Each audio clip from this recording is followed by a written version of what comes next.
ছেঁড়া গেঞ্জিটাকে সেলাই করে তার উপর ঢলঢলে ফতুয়া পরে সবাইকে নিয়ে ঠাকুর দেখতে যাওয়া লোকটাকে বাবা বলে। এক কৌটো গোবিন্দভোগ চাল আর সামান্য ঘি বাঁচিয়ে রেখে পুজোর মধ্যে একদিন পোলাও রান্না করা মহিলাকে মা বলে। বন্ধুর জন্মদিনে পাওয়া চকলেটটাকে সালোয়ার কামিজের ওড়নায় লুকিয়ে ভাইয়ের জন্য বেঁধে আনা মেয়েটাকে দিদি বলে। কাঠি আইসক্রিমটা অর্ধেক গলিয়ে ফেলে হাতে নিয়ে দিদির জন্য মাঠ পেরিয়ে ছুটতে থাকা ছেলেটাকে ভাই বলে।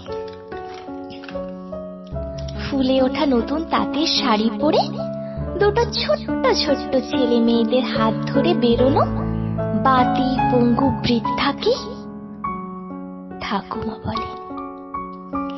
ডিজাইনার পাঞ্জাবি পরে অঞ্জলি দিতে দিতে পাশের বাড়ির নতুন শাড়ি পরা মেয়েটিকে কলেজ পড়ুয়ার ছেলেটির আর চোখে দেখাটাকে ভালো লাগা বলে।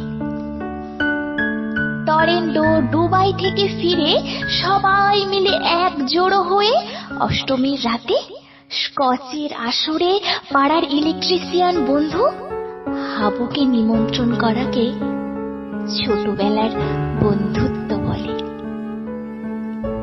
শিল্পীর হাতে 6 মাসের মেহনতে বানানো দুর্গা ঠাকুরটিকে নারীর চিহ্ন করে বিক্রি করে সেই টাকায় অনাথ অসহায় পথ শিশুদের জামা কাপড় কিনে দেওয়াটাকে মানবিকতা বলে।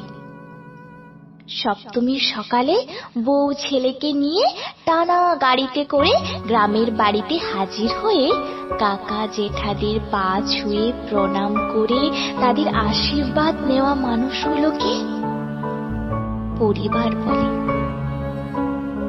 বিশ্বের সব থেকে মনোরম আরামদায়ক জায়গা ছেড়ে বিবাহিত মহিলারা এই কদিন যে বাড়িতে স্বর্গ বলে মনে করে সেই বাড়িটাকে বাপের বাড়ি বলে।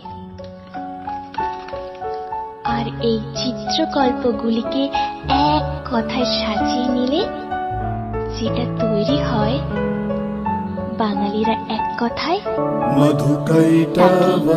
দুর্গাপুজো বলে।